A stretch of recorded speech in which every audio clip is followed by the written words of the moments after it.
और तीसरा है तामसिक गुण। इस दुनिया में हर चीज इन तीन चीजों में डिवाइडेड है। चाहे आपका खाना है, चाहे आपका जाना है, चाहे आपका सोचना है, चाहे आपका करना है, ये सब चीजें चाहे लिविंग हो चाहे नॉन लिविंग हो, इन तीन चीजों में डिवाइडेड है। भगवान कहते हैं अर्जुन इस बात को बड़ा तू ध्यान से समझ कि ये तीनों चीजें कौन सी हैं। इन तीनों चीजों ने मुझसे ही जन्म लिया है। ये तीनों चीजें मैंने ही बनाई हैं। दूध कह रहा है दही मैंने बनाया है, दूध कह रहा है मलाई मैंने बनाई है, दूध कह रहा है घी मैंने बनाया है। पर भगवान कह रहे हैं अर्जुन मेरे द्वारा ये तीनों चीजें बनाने पर भी मैं इनसे और ये मुझसे अलग हैं। जो घी का काम है वो मलाई नहीं कर सकती, और जो मलाई का काम है वो छाछ नहीं कर सकती, और जो आप मलाई से कढ़ी नहीं बना सकते। कढ़ी बनानी है तो छाछ ही लगेगी।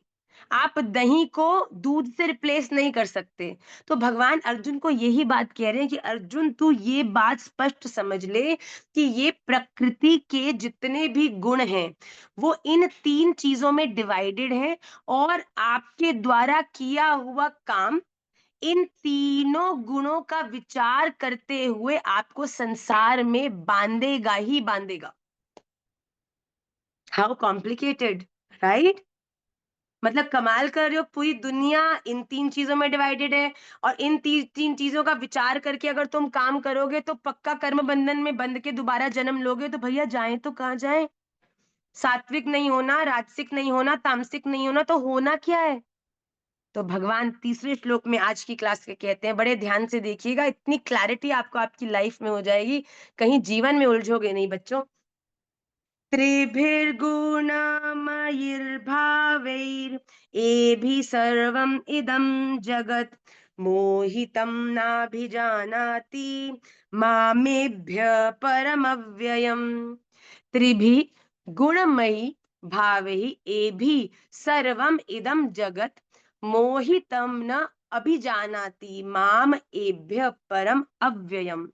गुणमयी मतलब गुणों के कार्य रूप, सात्विक राजसिक और तामसिक, ए भी इन तीनों प्रकार के भावों से यह संसार, ये सारा संसार प्राणी समुदाय मोहितम मोहित हो रहा है। इसीलिए एभ्य इन तीनों गुणों से परे, अलग, माम मुझ अविनाशी को नहीं जानता।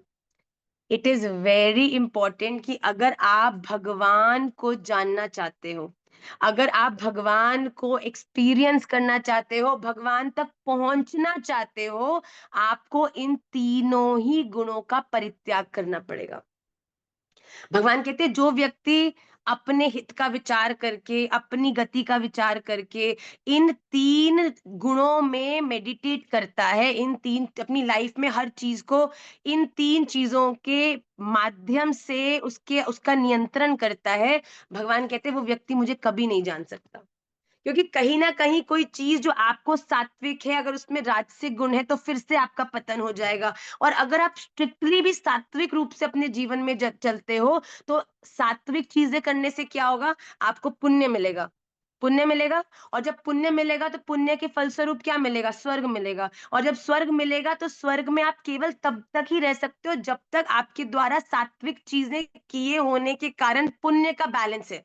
जिस दिन आपका ये पुण्य का बैलेंस स्वर्ग के एवरी डे के खाते में कट होता होता होता होता एक दिन शून्य हुआ नहीं कि इंद्र ने लात मार के आपको वापस धरती पर भेजा नहीं। तो भगवान कहते हैं जो व्यक्ति इन तीनों चीजों में उलझ के अपनी बुद्धि को भ्रमित करता है वो मुझे कभी नहीं जान सकता। कौन सा व्यक्ति मुझे जानता है? भगवान कहते हैं मैं ना तो सात्विक हूं, मैं ना तो राजसिक हूं, और ना ही मैं तामसिक हूं। ये तीनों चीजें मुझसे आई हैं, पर मैं कौन हूं? मैं गुणातीत हूं। मैं राजसिक तामसिक सात्विक इन तीनों से परे गुणातीत हूं। जो भी गुणातीत, क्या मतलब क्या हुआ? For example, there is a bowl of salad kept in front of you. Okay, अब एक व्यक्ति आया, उसने देखा सैलेड, ओ मैं वेट लॉस कर रहा हूँ, ये तो मेरी हेल्थ के लिए बड़ा अच्छा, मैं उसे खा लेता हूँ। अब उसने उस सैलेड के गुणों का केवल क्वालिटीज का विचार करते उसे खा लिया। ठीक है, अब सैलेड अच्छा होगा तो पूरा खा जाएगा, सैलेड कड़वा होगा, अच्छा नहीं होगा तो उसको छोड़ देगा। एम आई राइट और नॉट? और सेकंड व्यक्ति क्या होगा, उसी की जगह अगर कोई और चीज बोल में पड़ी होगी तो व्यक्ति उसको देखेगा और कहेगा अरे भैया ये तो फ्राइड है, ये तो राजसिक है, इसको तो मैं नहीं खाऊंगा। पर भगवान कहते हैं तुम्हारे पास इतना विवेक ही नहीं है कि तुम हर चीज को ये राइटफुली कैटेगराइज कर सको कि ये राजसिक है, तामसिक है कि सात्विक है। कभी कभी दुनिया में दिखने वाली राजसिक चीजें भी तामसिक होती हैं, तामसिक चीजें भी सात्विक हो सकती हैं, सात्विक चीजें भी तामसिक हो सकती हैं। तो भगवान कहते हैं इस उलझन में अगर उलझोगे तो आप हमेशा उलझे ही रह जाओगे। पर भगवान कहते हैं जिस दिन आपने मुझे प्राप्त करने के लिए गुणातीत होने का प्रयास किया, अर्थात गुणातीत कब होंगे, जब हमारे पास इन तीनों गुणों में भगवत फैक्टर जुड़ जाएगा। जिस चीज में राधा रमन लाल जुड़ गए तो वो चीज गुणातीत हो गई। जिस भी चीज में तुलसी दल डल गया, ठाकुर जी को भोग लग गई, अब उस वो चीज आपको ना सात्विक गुण देगी, ना राजसिक गुण देगी, ना तामसिक गुण देगी, वो आपको प्रसाद के गुण देगी। और प्रसाद किसका गुण है, वो स्वयं भगवान का गुण है। तो जिस दिन आप गुणातीत होने के प्रयास से अपने जीवन में आगे बढ़ोगे तो भगवान कहते हैं आपके द्वारा किए हुए कामों में आप कभी भी संसार बंधन में नहीं फंसोगे, क्योंकि आपने वो काम सात्विक राजसिक तामसिक बुद्धि से नहीं, बल्कि आपने वो सब काम राधा रमणीय बुद्धि से किए हैं, गुणातीत भगवान को प्रसन्न करने के उद्देश्य से किए हैं। इसीलिए अपने जीवन में अगर लेस कॉम्प्लेक्स होना है, अपने जीवन में ओ माँ this friend of mine is taking me there, ओ माँ this friend of mine is making me eat this, ओ माँ मुझे ये खाना चाहिए कि नहीं खाना चाहिए, अपने जीवन में ये बात सीधी रख लो, जो चीज राधा रमण को भोग लग सकती है वो सब आपको खानी चाहिए। वो चीजें जो राधा रमण जी आपको देख कर पहने प्रसन्न होंगे वो सब आपको पहनना चाहिए। आपके द्वारा वो चीजें जिसको सुनकर राधा रमण जी प्रसन्न होंगे कि मेरे शिष्य ने या मेरे इस प्रिय भक्त ने इस प्रकार के वचन इस व्यक्ति को बोले, आप जिस प्रकार के वचन राधा रमण जी को प्रसन्न करने के लिए बोलोगे ना, वो वचन कभी आपको दुनिया में नहीं बांधेंगे। तो हमारे जीवन का उद्देश्य राजसिक तामसिक और सात्विक गुणों में डिफरेंशिएशन करना नहीं है। हमारे जीवन का उद्देश्य हर चीज को राधा रमन जी को समर्पित करके गुणातीत बनाने का है। हमारा बोलना गुणातीत हो जाए, हमारा खाना गुणातीत हो जाए, हर चीज भोग लगाओ, हर चीज बोलने से पहले ठाकुर जी का स्मरण करो, कहीं जाने से पहले ठाकुर जी की प्रसन्नता का विचार करो। राधा रमन लाल जिस चीज से आपके जीवन में जुड़ गए वो आपको कभी कर्म बंधन में नहीं बांध सकती। तो भगवान यही इस आज की क्लास में सबसे विशेष चीज कह रहे हैं कि अगर तुम्हारे पास दूध है भैया तो यू आर वेरी पावरफुल। क्यों? दही खाने का मन है वो भी बन जाएगा, मलाई खाने का मन है वो भी मिल जाएगी, और भैया घी खाने का मन है तो वो भी मिल जाएगा, और तीनों खाने का मन है वो तीनों भी आपको कुछ कुछ सीमा में प्रदान करने की सामर्थ्य रखता है। रखता है कि नहीं? पर अगर तुमने दही बना लिया भैया और फिर दूध पीने का मन हुआ तो दूध मिलेगा नहीं। कितना भी खोज लो दही में भैया, दही में दूध छाछ मिल जाएगी पर दही में आपको दूध नहीं मिलेगा। और दूध यहाँ कौन है? हमारे राधा रमन लाल। तो भैया दूध को पकड़े रखो तो सब मिल जाएगा। दूध के बाय प्रोडक्ट्स में उलझोगे तो बाय प्रोडक्ट का ही केवल सुख आपको प्राप्त होगा। तो अगला श्लोक देखिए, भगवान बड़ा सुंदर ये भाव, ये अगर आपको क्लैरिटी आ गई तो आपके जीवन में आपके निर्णयों को करने में आपको बड़ी सहजता होगी। दैवी येषा गुणमयी मम माया दुरत्यया मामेव ये प्रपद्यन्ते मायामेतां तरन्ति ते। देवी ही एषा गुणमयी मम माया दुरत्यया माम एव ये प्रपद्यन्ते मायाम एताम तरन्ति ते। क्योंकि ऐशा यह दैवी अलौकिक अर्थात अति अद्भुत गुणमयी त्रिगुणमयी, त्रिगुण मतलब सात्विक तामसिक राजसिक, मम मेरी माया बड़ी दुस्तर है, परंतु ये जो पुरुष केवल मुझको ही निरंतर प्रपद्यन्ते भजते हैं, ते वे एताम इस माया को उल्लंघन कर जाते हैं, अर्थात तरंती संसार सागर से तर जाते हैं। अगर आप इन 3 गुणों में उलझे रह जाओगे तो इस अविनाशी पर ब्रह्म परमात्मा को समझने में सफल नहीं हो सकते हैं। भगवान कहते हैं कि मेरी जो ये त्रिगुणात्मक 3 गुणों से युक्त जो प्रकृति है ना, ये बड़ी आपको उलझाने में बड़ी सक्षम है। पर भगवान कहते हैं जिस व्यक्ति को अपने जीवन में ये परम डायमंड ज्ञान मिल गया ना कि इन तीनों चीजों में उलझोगे तो उलझे ही रह जाओगे, पर जिस दिन भगवान को समर्पण करके इन चीजों का अपने जीवन में चलने लगोगे तो तुम गुणातीत हो जाओगे। और जो केवल मेरी ही शरण होते हैं, बोलना राधा रमन जी के लिए, चलना, ये तो हर क्लास में मैं कहती हूँ, हर चीज करो ना राधा रमन जी के लिए, करना वही सब कुछ है, पर राधा रमन जी का विचार करके भैया सही से करने का बल मिल जाएगा। किसी का अहित करना चाहोगे भी कर नहीं पाओगे, क्योंकि जब अपने मन ने तो बोला इसका अहित कर दूं, पर जब राधा रमन जी से शेयर किया तो राधा रमन जी का जब अनुभव आपके स्मरण में आएगा तो वो आपको कभी गलत रास्ते पर नहीं जाने देंगे। तो आपके द्वारा होने वाला तामसिक कार्य जब राधा रमन जी को समर्पित हो गया तो वो गुणातीत होकर आपको सही मार्ग पर ले जाने में सफल करेगा। भैया राधा रमन जी को फिल्टर अपने जीवन में सतत डाल लो, देखने में, सूंघने में, खाने में, सुनने में, पहनने में, चलने में, हर जगह में अगर आपके पास राधा रमन है तो आप कभी भी जीवन में उलझोगे नहीं। तो भगवान कहते हैं जो मेरी शरण में होते हैं वो इस माया से तर जाते हैं। क्यों? देखो, व्यवहार तो माया में ही कर रहे हैं। अगर एक व्यक्ति के सामने सेब पड़ा है और वो सेब केवल अपने हित का विचार करके खा रहा है तो वो सेब उसे कर्म बंधन में बांध सकता है। पर वही सेब अगर वो भोग लगा देगा और राधा रमन जी का प्रसाद रूप में ग्रहण करेगा तो वो ही भोग उसे राधा रमन जी के चरणार विंद तक पहुंचा देगा।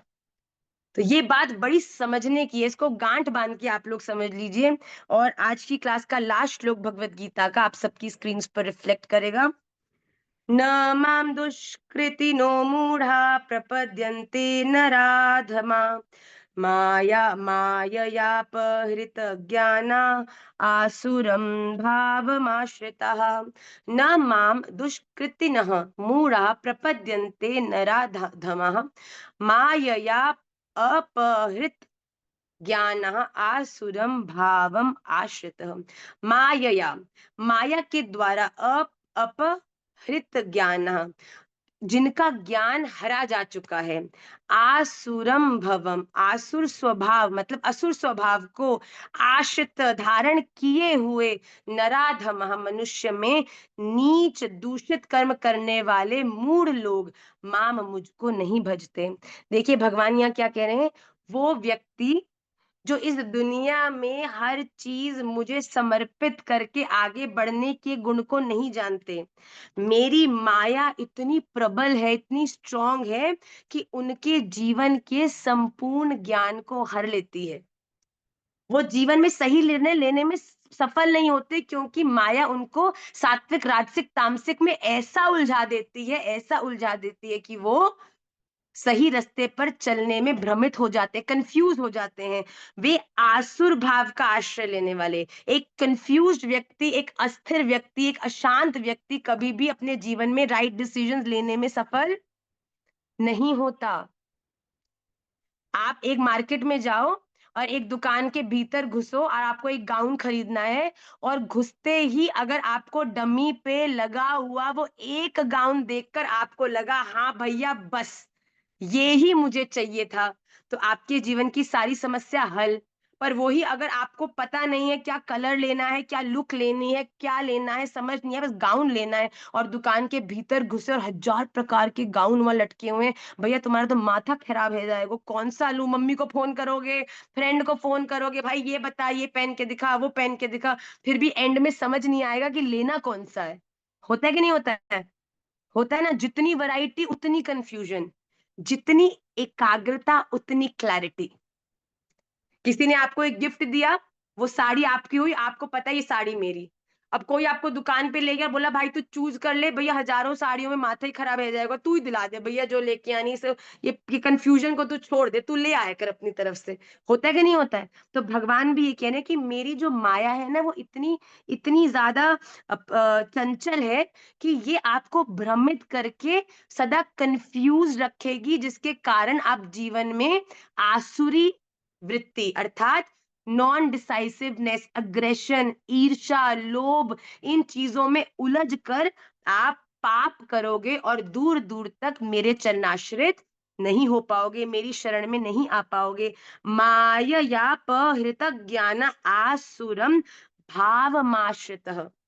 भगवान कह रहे हैं मनुष्यों में महान नीच तथा पाप कर्म करने वाले, ये नीच पाप कर्म किनके द्वारा होते हैं? जिनके जीवन में क्लैरिटी नहीं है, जिनके जीवन में उनको पता नहीं है कि अपने जीवन का उद्देश्य क्या है, जिनको पता नहीं है कि जीवन को किस प्रकार जीना है, किस लिए जीना है, क्यों जीना है। क्यों आए हो भैया इस दुनिया में? केवल 70-80 साल खाना, घूमना, इधर उधर जाना, क्या यही करने आए हो? इसका अर्थ क्या है? मिलेगा क्या इससे? क्या मिलेगा? कहाँ जाओगे?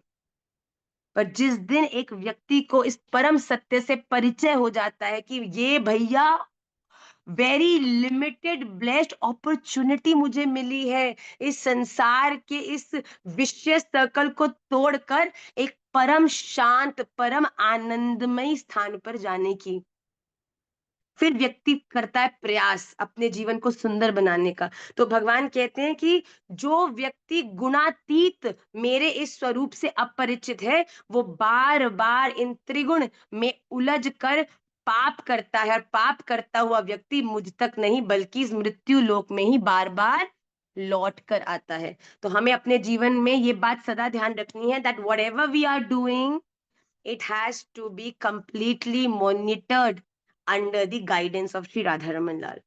Only then आपका मन करेगा, ये दुनिया का स्वरूप है, आपका मन करेगा मैं भी गलत करूं यार, आज खा लेती हूँ तो क्या हो गया, कल से नहीं खाऊंगी, आज चली जाती हूँ, आज मैं ये कर लेती हूँ। पर जब आपके भीतर राधा रमन जी का फिल्टर होगा तो आपका मन करेगा भी, तो आपके भीतर राधा रमन लाल आपके मन को ठीक कर देंगे। आपकी बुद्धि उस समय प्रबल होके आपके मन को समझाएगी कि भैया ये 2 घंटे का जो आनंद मुझे न जाने कितने जन्मों के लिए राधा रमन जी से दूर ले जाएगा, नहीं नहीं भैया, I can't risk it any more. मुझे अपने जीवन को राधा रमणीय बन के ही जीना है, मुझे अपने जीवन को ऐसा जीना है, ऐसा जीना के ऐसा ही जीना है कि राधा रमन कहे ये मेरी है। महाराज जी बड़ी सुंदर बात कहते हैं कि हजारों शिष्यों में हजारों शिष्य कहते हैं ये हमारे गुरुजी, ये हमारे गुरुजी, हमारे गुरुजी, बड़े प्राउड फील करते हैं गुरुजी पे। पर महाराज जी कहते हैं कि हजारों शिष्यों में से भी कोई ऐसा एक शिष्य होता है जिसको देख के भैया गुरुदेव भी कहते हैं अरे ये मेरा शिष्य है भैया। अरे कुछ ऐसा करो ना जीवन में कि राधा रमन जी भी कहो भैया देखो गोपीनाथ जी, बिहारी जी, वल्लभ जी, ये राधा रमणीय है, ये मेरे वाले हैं। अरे कुछ तो करो भैया, कोई तो ऐसी प्राउड वाली बात दो ना। फेंकी राधा वल्लभ जी ने आपके जीवन में एक प्रतिकूलता की गीटी, राधा रमन जी को दे बोला देखते हैं कि तुम्हारा ये भक्त पार कर पाता, कि भैया फिसल जाओगे तो क्या प्रसन्न हैंगे राधा रमन लाल? अरे राधा रमन लाल आपकी प्रसन्नता किसमें है, जाऊं कि नहीं जाऊं? क्या करेंगे वहां? अनर्गल खाएंगे, बेफजूल की बात करेंगे, समय व्यर्थ करेंगे, कोई लाभ नहीं है राधा रमन लाल, आप नहीं जाओगे। इस जीवन को अगर सफल करना है तो गुणातीत रूप के भगवान के अनुसार आपको जीवन में कर्म करना है। तो वी विल फिनिश दी भगवत गीता सत्र ऑन दिस नोट। आप ये 5 श्लोकों को अवश्य रूप से पढ़िएगा, अपने जीवन में दूध इकट्ठा करो, फिर तो सब कुछ मिल जाएगा भैया। और चीजों में मत उलझो, वरना उन्हीं में उलझ के केवल वहीं तक सीमित रहना पड़ेगा, फिर आपको दूध का आनंद नहीं मिलेगा। तो इसीलिए ध्यान पूर्वक अपने जीवन में कर्मों को करना प्रारंभ करो। Let's go to the second part of the class which is Shri Vishnu Sahasranama. हमने अभी तक जितने भी श्लोक विष्णु सहस्त्र नाम के किए हैं, मैं ऐसा निवेदन करती हूँ कि at least read them very properly. अगर आपको लगता है कि बहुत श्लोक हो गए हैं, अब हमको वो हैबिट नहीं आ रही इतने सारे श्लोक गाने की, तो don't worry, just read them. If you read it every day, आप कोई चीज एवरी डे बोलते हो ना, तो वो आपके अभ्यास में आ जाती है, और फिर वो अभ्यास में आती आती आती आती ऐसी आप में रम जाती है कि वो आपके स्वभाव में आ जाती है। और कोई चीज अगर आपके स्वभाव में आ गई ना, कितनी कोशिश कर लो भैया, स्वभाव की चीज नहीं जाती।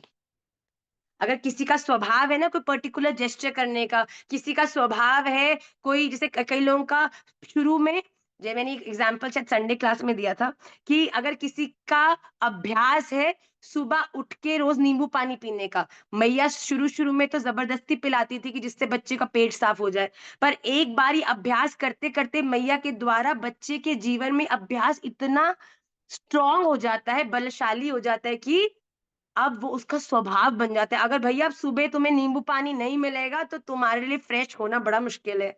हम तो कितने लोगों को जानते हैं ऐसे जो इस प्रकार के स्वभाव के भीतर उनका प्रवेश है। तो हम भी क्यों ऐसा भजन नहीं करें, हम क्यों ऐसा प्रयास नहीं करें पढ़ने का, कि पढ़ते पढ़ते पढ़ते पढ़ते ये अभ्यास इतना सफल हो जाए कि वो स्वभाव बन जाए।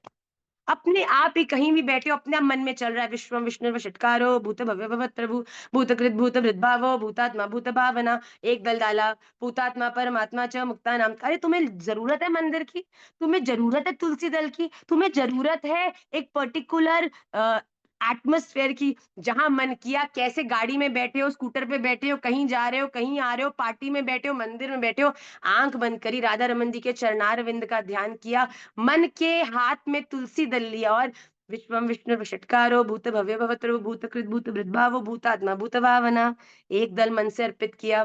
तो आपको मैं साची कह रही हूँ, मेरी बात मानो, आपके द्वारा मानसी रूप से ऑफर किया हुआ एक एक दल विष्णु सहस्त्र नाम का ठाकुर जी के चरणार विंद में बिल्कुल उसी तरह, उसी भाव, उसी वैल्यू से अर्पित और स्वीकार होता है, जैसे आप पूर्ण अप्रस में रहते हुए इस सेवा को करो। अरे मानसी सेवा को बेटा बड़ा श्रेष्ठ माना गया। मानसी सेवा उनके जीवन में घटती है जो प्रत्यक्ष सेवा नहीं कर सकते, जिनके जीवन में बड़े सारे प्रॉब्लम हैं, पेरेंट्स उनको सेवा नहीं करने देते, वृंदावन आने नहीं देते, चीजें करने नहीं देते, भजन के नाम पे मंदिर में जाने नहीं देते, वो बैठते हैं फिर आसन लगा के अपने हृदय के मंदिर का जो जब द्वार खोलते हैं तो उसमें राधा रमन ऐसे नहीं, राधा रमन ऐसे खड़े होते हैं, आगम्यताम आगम्यताम। तो ठाकुर जी कहते चिंता मत कर, वहां नहीं जाने देते तो क्या बात है, मैं तेरे लिए यहाँ बैठा हूँ। उस मन के मंदिर के अंदर आपके द्वारा गाई हुई मन की एक एक स्तुति, एक एक अर्चन, एक एक श्लोक, ठाकुर जी मैं साची कहती हूँ, हमारे प्रिय रमण महाप्रभु है ना, ऐसे खड़े होते हैं। ऐसे ऐसे का क्या अर्थ है, एक तो दोनों हाथों से लौटा रहे हैं और दोनों हाथ आपको दे रहे हैं कि आजा। मुझे तो ऐसे ही लगता है, कभी कभी मंदिर में सुबह जाती हूँ ना, प्रिय रमन जो कहते हैं आजा आजा, जल्दी आजा, जल्दी आजा, मुझे ऐसा लगता है। तो मन करता है भैया जल्दी जल्दी सारे अपने काम निपटाऊं, सबको भेजूं इधर उधर, जिसको जहां जाना है, जिसको खिलाना है, जिसको नहलाना है, करा करो के प्रिया रमन जी को जब जब देखती हूँ बोलते हैं आजा आजा आजा। तो मुझे ऐसा लगता है, तो देखो ये केवल आपका चिंतन मात्र है कि आपको इस दुनिया में जिसको भजन करना ना, इस धरती की कोई प्रतिकूलता एक व्यक्ति को राधा रमन जी का भजन करने से नहीं रोक सकती। आपके शरीर को रोक सकती है। गोपी की कई कई गोपियों को भी उनके घर वालों ने रास में नहीं जाने दिया, क्या हुआ, गोपी कहती क्या बात है, ये शरीर तुम्हारा संबंधी है ना, इसको रोक लोगे ना। गोपी कहती मैं आसन लगा के बैठूंगी। गोपी बैठी, गोपी ने अपने शरीर का तत्क्षण परित्याग कर दिया, अपनी चेतना से ठाकुर जी के संग रास करने के लिए रास मंडल पे पहुंची। रोहिणी जी ने उनको एक नवीन, एक बिल्कुल नया उनको श्री अंग दिया, जिसको धारण करके अपनी चेतना के साथ वो रास में गई। तो आप ये मत सोचो कि शरीर की प्रतिकूलता है तो राधा रमन जी तक भजन नहीं पहुंच रहा, राधा रमन जी तक आपका भाव नहीं पहुंच रहा। ये शरीर तो एक माध्यम है, बड़ा जरूरी माध्यम है, बिल्कुल मैं मानती हूँ, पर अगर शरीर की सीमाएं हैं तो इन सीमाओं को अपनी चेतना से उल्लंघन कर कर मानसी में क्या नहीं कर सकते भैया। शरीर के साथ तो भोग लगाओगे तो पट बंद करके बाहर जाना पड़ेगा, मानसी में लगा के तो देखो ना, ठाकुर जी के सामने बैठ जाओ, कौर हाथ में लेके बोलो खोलो मुंह। अरे ये तो हमारी मानसी सेवा है, राधा रमन जी मुंह खोल के ग्रहण करेंगे भैया। ये तो यहाँ की संसार की बड़ी लिमिटेशंस है कि ठाकुर जी चाहकर भी मुंह नहीं खोलें हमारे सामने, पर मानसी सेवा में तो आपके हाथ से पावे भी, और आप जब पवा रहे हो और आपके नेत्रों से गिरते हुए अश्रुपातों को पोंछे भी भैया। ये तो बड़ी उत्तम सेवा है। तो आप बिल्कुल जो मंदिर वृंदावन नहीं आ पाते चिंता मत करो, आप वहां नहीं पहुंच पाते इसीलिए राधा रमन जी आप तक आएंगे। आप केवल उनसे विशुद्ध प्रेम करो, उनके चरणों में विशुद्ध समर्पण करो, तो on this note I request you कि आप प्लीज विष्णु सहस्त्र नाम का पाठ अवश्य अवश्य एवरीडे किया करो, जितना हमने क्लास में किया है। आइए अगले 2 श्लोक को हम जल्दी से देखते हैं। अमृतांशुद्भवो भानुः शशबिन्दुः सुरेश्वरः औषधं जगतः सेतुः सत्यधर्म पराक्रमः। अमृतांशुद्भवः, समुद्र मंथन करते समय चंद्रमा को उत्पन्न करने वाले समुद्र रूप, अर्थात भगवान वो समुद्र है जिनके द्वारा और या कह लो जिनके भीतर इस संपूर्ण सृष्टि का हर कण विद्यमान है। समुद्र मंथन में से निकला हुआ चंद्रमा भी भगवान के ही भीतर से उत्पन्न हुआ है, समुद्र रूप है, समुद्र के भीतर सब कुछ है और ये समुद्र भगवान है। भानु, भासने वाले अर्थात सबका चयन करने वाले, सबका नियंत्रण, सब पर दृष्टि रखने वाले।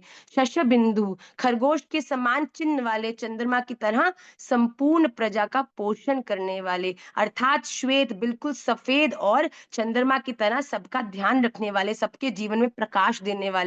सुरेश्वरः, देवताओं के भी देवता। औषधम, संसार के रोग को मिटाने के लिए औषधि स्वरूप, अर्थात इस संसार का रोग क्या है? रोग है उदासी, रोग है आसक्ति। जो भगवान के चरणाश्रित हो जाता है, फिर भगवान उस पे ऐसी कृपा करते हैं कि ये संसार के जो कष्ट है ना, वो उसको महसूस होने बंद हो जाते हैं। जगतः सेतु, संसार सागर को पार करने के लिए सेतु रूप, जो भी भगवान के चरणाश्रित होके उनके उनको प्राप्त करने के लिए साधन करते हैं, भगवान कहते हैं मैं उनके लिए जगतः सेतु बन जाता हूँ, अर्थात उनको अपने से मिलाने के लिए सब साधन उनको प्राप्त कराता हूँ। सत्य धर्म पराक्रम, भगवान परिपूर्ण है, वो सत्य है, वो धर्म है और वो पराक्रमी भी है, मतलब बलशाली भी है। आइए अगले श्लोक को हम ध्यान से देखें।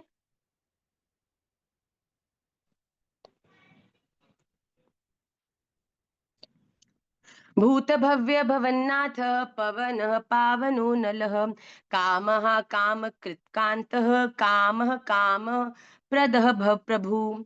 भूत भव्य भवन्नाथ अर्थात जो प्रेजेंट पास्ट एंड फ्यूचर तीनों के बारे में सब कुछ जानते हैं, उनके स्वामी हैं। पवनः, जिनका एक रूप हवा है, वायु है। पावनः मतलब जो अपने आप में पूर्णतः पवित्र है, जो जिस पर भी वो दृष्टि करते हैं वो भी पवित्र हो जाता है। अनलः, जिनका एक रूप अग्नि भी है। कामः, अपने भक्त जनों के सकाम भाव को नष्ट करने वाले, मतलब कि जो भगवान का चिंतन करते हैं, उनके हृदय में भगवान अपने प्रति ऐसे प्रेम को उजागर करते हैं कि फिर उनका इस दुनिया के प्रति सकाम जो भाव है वो बिल्कुल खत्म हो जाता है। उनकी कोई इस दुनिया में आसक्त अटैचमेंट या कामनाएं नहीं रह जाती, उनके जीवन में केवल एक ही आकांक्षा होती है और वो क्या है? राधा रमन, राधा रमन, राधा रमन कहो। कामकृत, भक्तों की कामनाओं को पूर्ण करने वाले, जो भगवान के आश्रित होते हैं, वो भगवान से जो मांगते हैं भगवान उसे पूरा करते हैं। कांतः मतलब बिलवेड, प्रेमी, कमनीय। काम मतलब जो त्रिवेद है, ब्रह्मा विष्णु महादेव, इन तीनों के ही सम्मिलित भाव स्वरूप। काम प्रद, भक्तों को उनकी कामना की हुई वस्तु प्रदान करने वाले, जो भी मांगोगे वो मिलेगा भैया।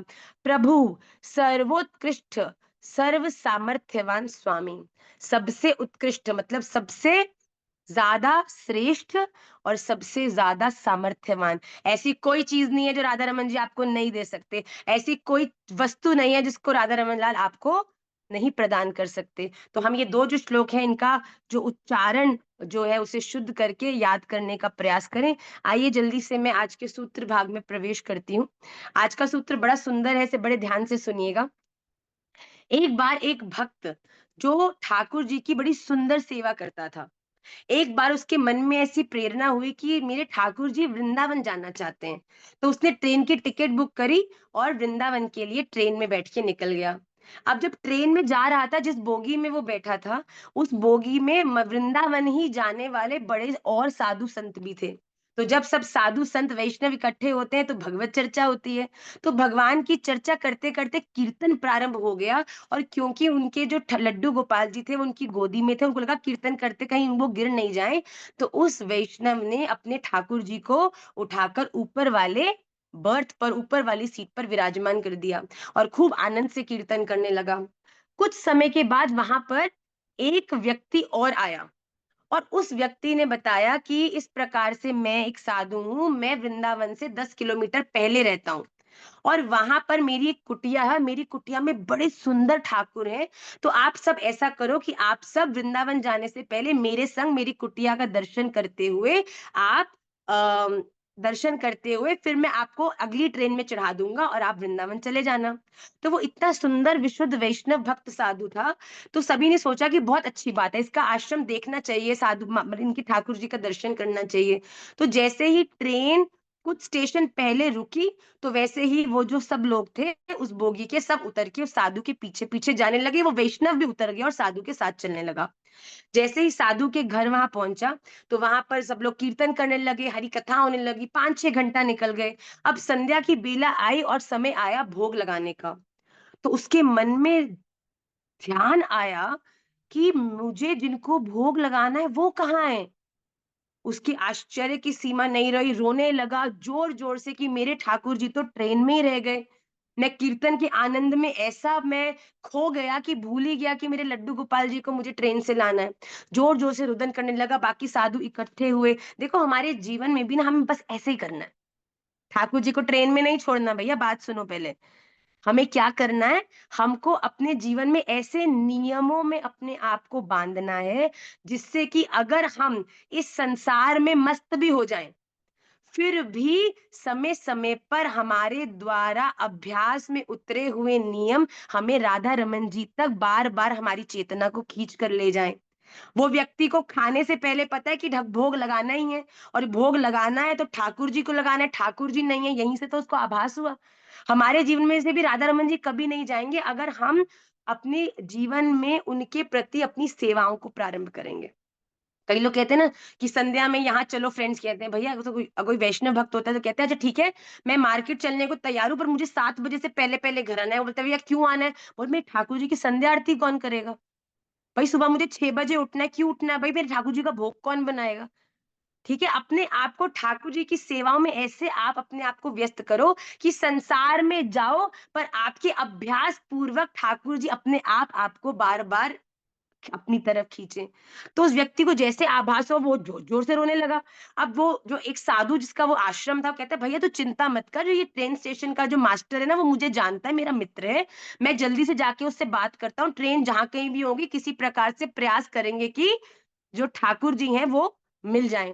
दौड़ के सब लोग जाते हैं, पहुंचते हैं ट्रेन स्टेशन। तो जैसे ही मास्टर के वो ट्रेन मास्टर का होता है उसके जैसे केबिन में गए और वो व्यक्ति तो जोर जोर से चिंगाड़ रहा है, मेरे ठाकुर मैं कैसे जीऊंगा, मैं तो अब एक सांस भी नहीं ले सकता, अब मैं कुछ नहीं कर सकता, मेरे ठाकुर ला के दो, मैं मर जाऊंगा, रो रहा है।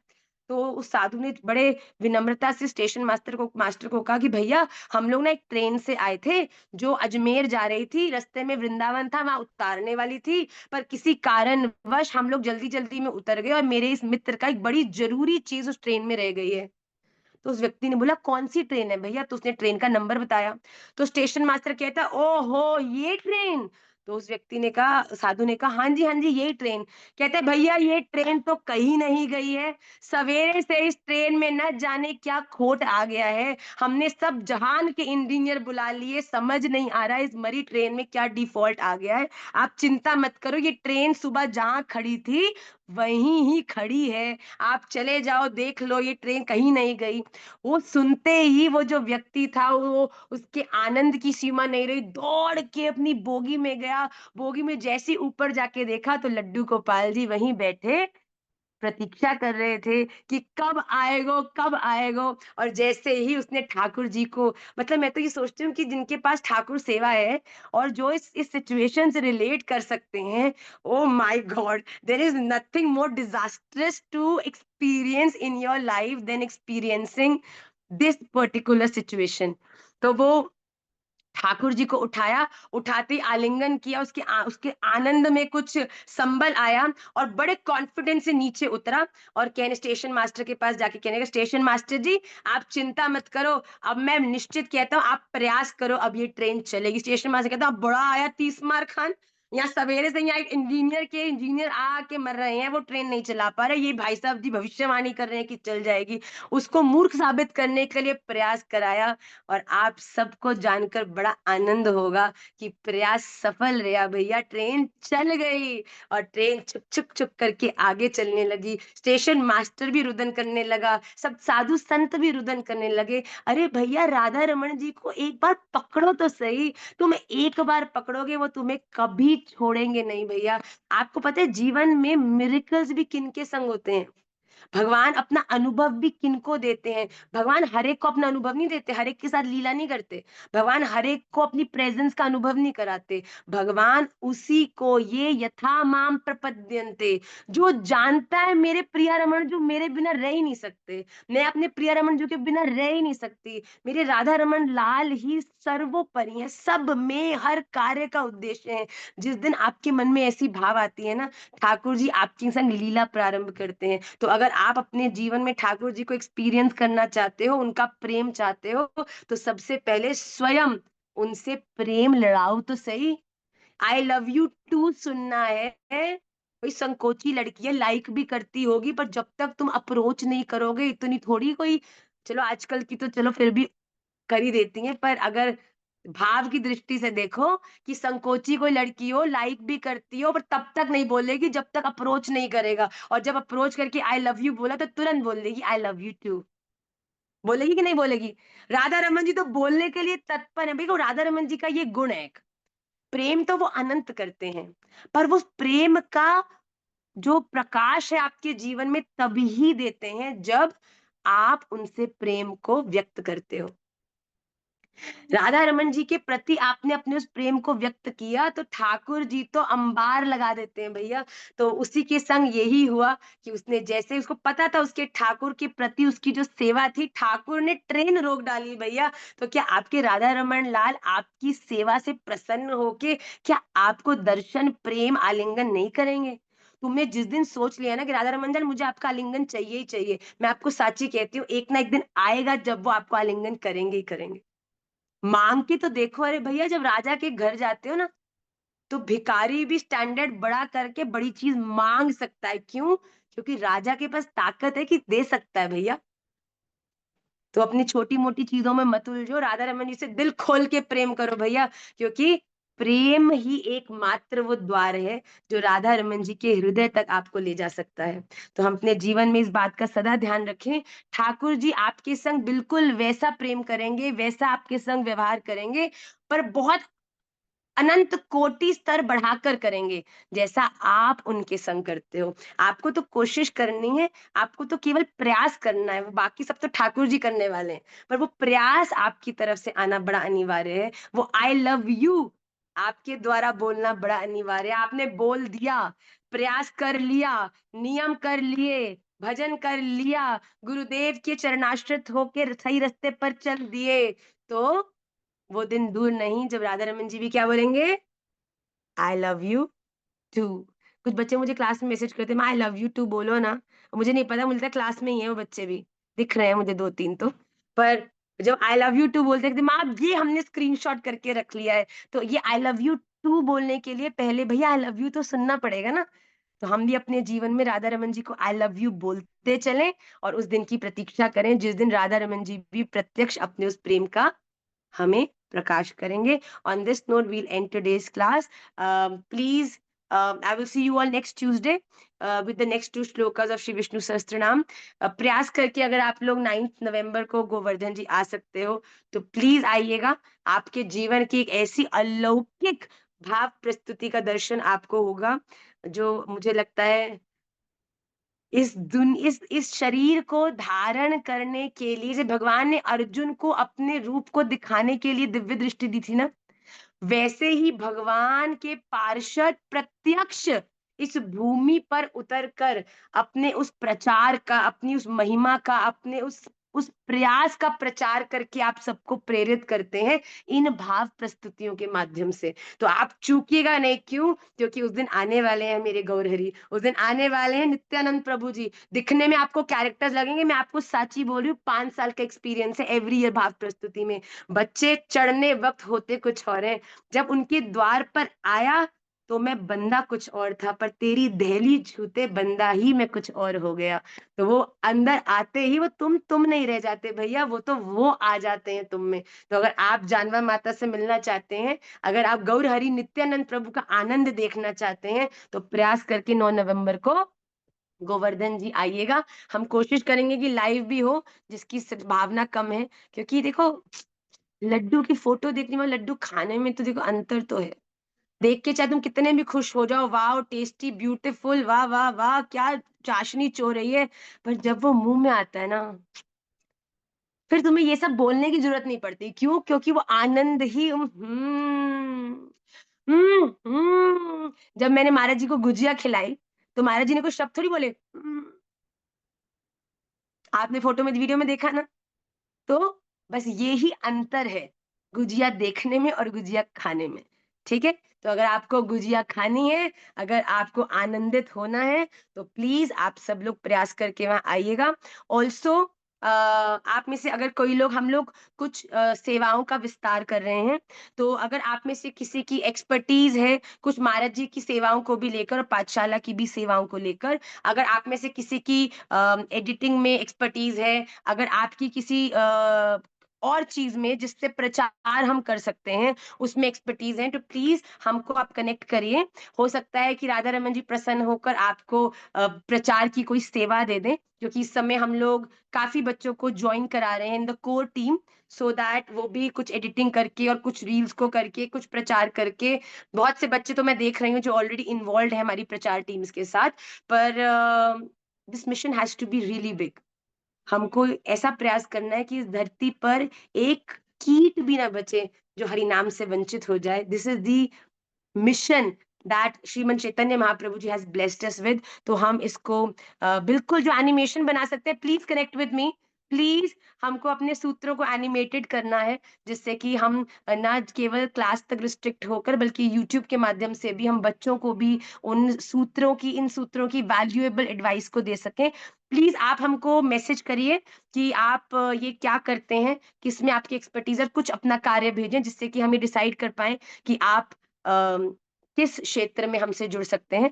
और जीवन का आनंद ही ये है कि आप भगवान के द्वारा दिए हुए आपको गुण जो हैं, वो आप प्रचार सेवा में लगाएं, तभी भगवान आपको दिए हुए गुणों पर प्रसन्न होते हैं। आपके जीवन में आप में कोई भी गुण है ना, वो गुण आप नहीं, वो भगवान है। और बताओ, आप भगवान के द्वारा दिया हुआ गुण भगवान के लिए ही नहीं प्रयोग करो, अपने लिए। मैं गा रही हूँ मेरा गुण, मेरी बढ़ाई हो, मुझे यश मिले, तो ऐसे व्यक्तियों का तो पतन हो जाता है भैया। पर जिस दिन आपने आपको जो गुण प्राप्त है उसको भगवान को अर्पित करके उनका प्रचार किया, तो आप के जो वो गुण है वो केवल गुण नहीं रह जाते, वो क्या हो जाते हैं? गुणातीत हो जाते। क्या बात है, कितने स्मार्ट बच्चे हैं मेरी क्लास के, very good. On this note, we'll end today's class. Lots of love, lots of blessings, and I'm hoping to see most of you. That's what my heart wants. But जैसे आप सबकी व्यवस्था हो in Govardhan, else very soon. Until we meet next, very very soon. Okay. वाञ्छा कल्पतरुभ्यश्च कृपा सिन्धुभ्यैव च पतिता नाम पावनेभ्यो वैष्णवेभ्यो नमो नमः। श्री राधा रमण लाल की जय।